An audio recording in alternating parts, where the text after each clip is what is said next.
Você com certeza sabe que Donald Trump chamou os BRICS de uma ameaça direta ao dólar americano. Ele não está errado.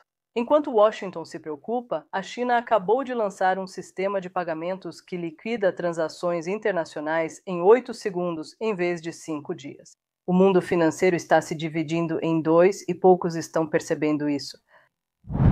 Eu sou Anastácia e este é o Think BRICS, onde coletamos e reportamos as notícias verdadeiras sobre os BRICS que os meios de comunicação tradicionais frequentemente ignoram.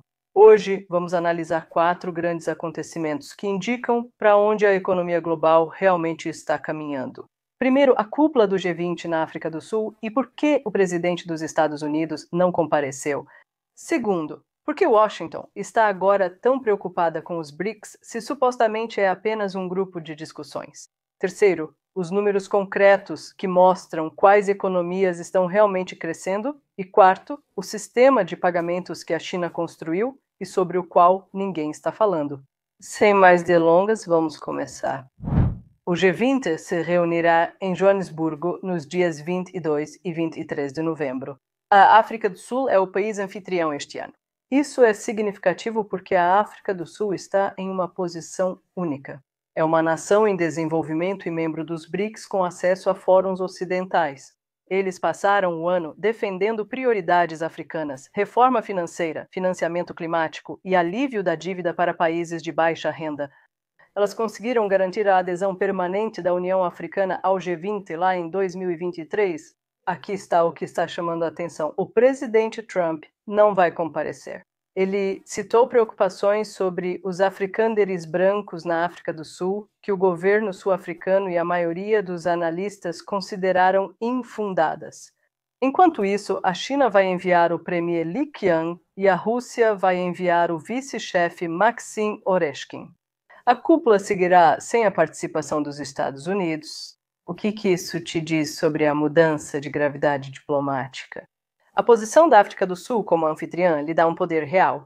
Atuam como ponte entre o Sul global e economias desenvolvidas. Eles podem traduzir as preocupações do desenvolvimento africano para as instituições lideradas pelo Ocidente, enquanto levam as prioridades dos BRICS para a mesa do G20. Esse papel duplo faz com que eles estejam em uma posição única para moldar a conversa. Também há um aspecto comercial aqui. A Lei de Crescimento e Oportunidade para a África dá aos países africanos acesso livre de tarifas aos mercados dos Estados Unidos. Ela está prestes a expirar e Washington está hesitando em renová-la.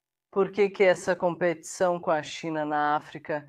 Para a África do Sul, a Lei de Crescimento e Oportunidade para a África cobre mais da metade de suas exportações não relacionadas à energia. Automotivo, manufatura, vestuário. Esses setores empregam dezenas de milhares de pessoas. Mas Washington vê a África de forma diferente agora, não como um destinatário de ajuda, mas como um jogador com opções. Então, se os BRICS são apenas uma casca vazia sem poder real, por que Washington está tão preocupada? Vamos dar uma olhada em um memorando de políticas do Instituto Hudson, um think tank conservador em Washington.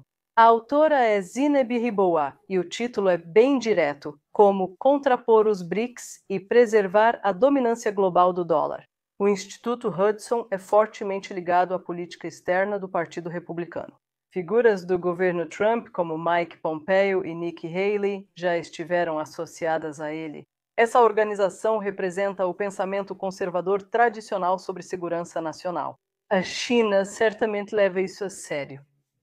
Em abril de 2023, Pequim impôs sanções ao Instituto Hudson e aos seus líderes, congelando seus ativos na China e proibindo instituições chinesas de se envolverem com eles. O memorando trata os BRICS como uma ameaça concreta ao poder financeiro americano, um perigo atual. Os BRICS buscam criar canais financeiros fora do controle e monitoramento de Washington. O poder global dos Estados Unidos se baseia em 2 coisas: a centralidade do dólar e o controle sobre o sistema SWIFT. O SWIFT é o sistema de mensagens que os bancos usam para transferências internacionais. Se você é desconectado do SWIFT, você fica desconectado das finanças globais. Os Estados Unidos usaram isso como uma arma, sancionando países ao bloquear o acesso deles. Os BRICS estão construindo sistemas que ignoram isso completamente. O memorando sugere contra-ataques agressivos. Aqui está a principal. Qualquer banco que use um sistema de compensação dos BRICS deve perder imediatamente o acesso ao SWIFT e às transações em dólar. Isso não é uma sugestão, é um ultimato financeiro. Escolha a gente ou eles, não dá para ter os dois. O memorando também pede uma supervisão mais rigorosa dos ativos digitais para evitar a evasão de sanções.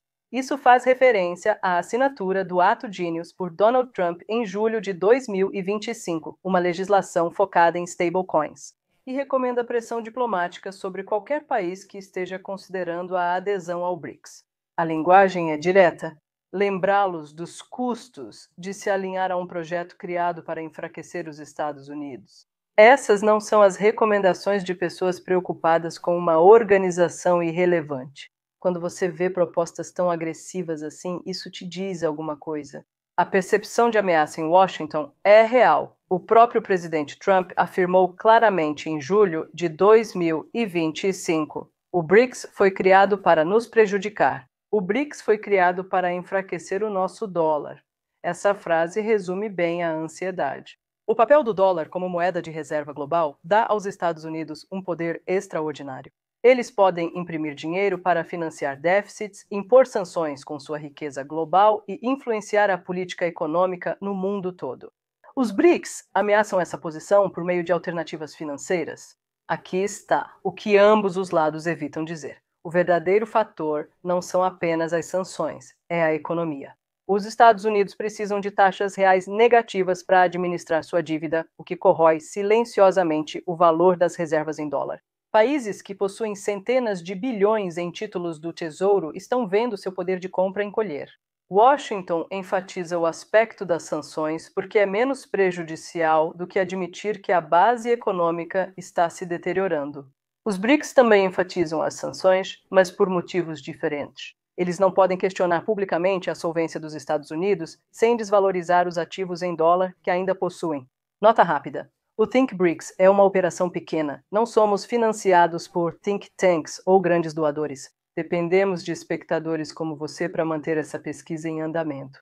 Se você achar isso valioso, considere nos apoiar no Substack ou clicar no botão de se inscrever.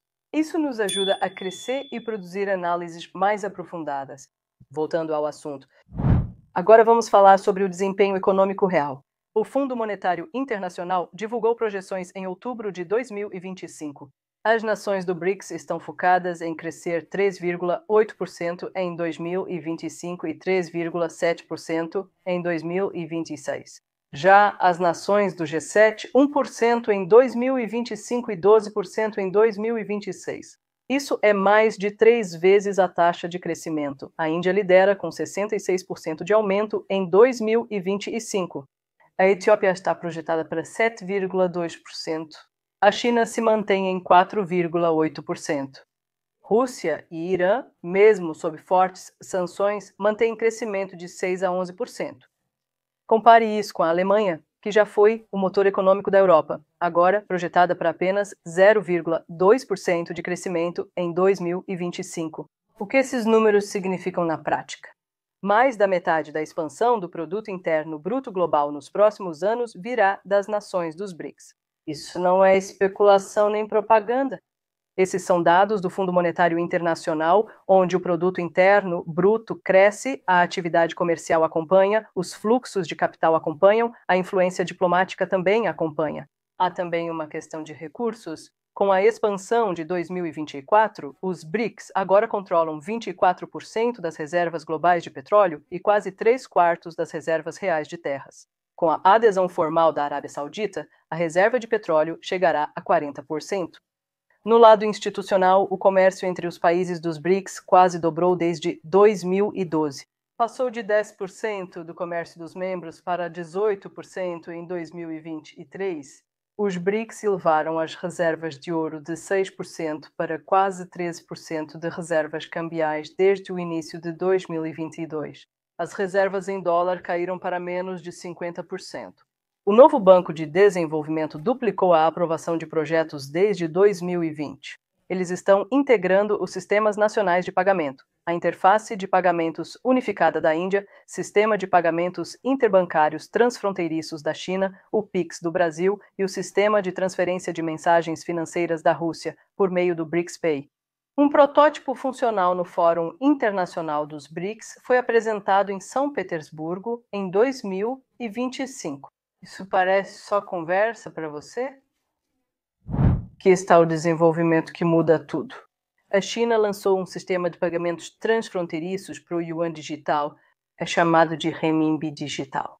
Este não é um concorrente direto do SWIFT em si, mas funciona como uma alternativa completa para qualquer pessoa que negocie com a China. Aqui está o motivo pelo qual isso importa. Um pagamento internacional típico pelo SWIFT leva de 3 a 5 dias. A ponte de moeda digital da China faz isso em 7 a 8 segundos.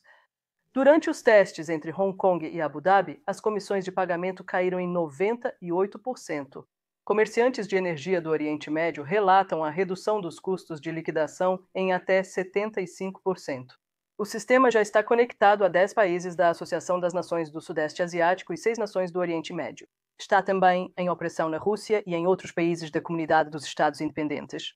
Essa cobertura permite processar cálculos para até 38% do comércio global. Até 2025, o sistema processou o equivalente a mais de 90 bilhões de dólares em yuan digital.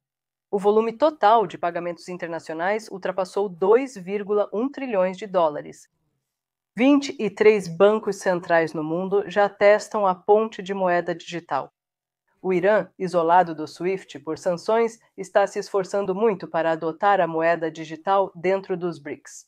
O presidente do parlamento iraniano, Mohammad Bagher Ghalibaf, apoia o uso de criptomoedas no comércio independente e incentiva a Índia e outros parceiros a aceitarem ativos digitais, o que pode reduzir custos de transação em até 30% em relação ao sistema bancário tradicional.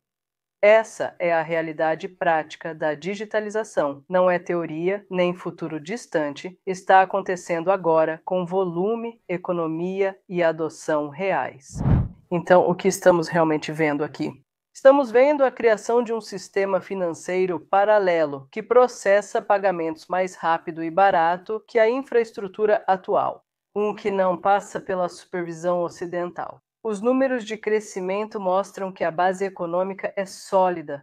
O desenvolvimento institucional mostra que existe vontade política e também tecnologia. O sistema do yuan digital mostra que é tecnicamente viável.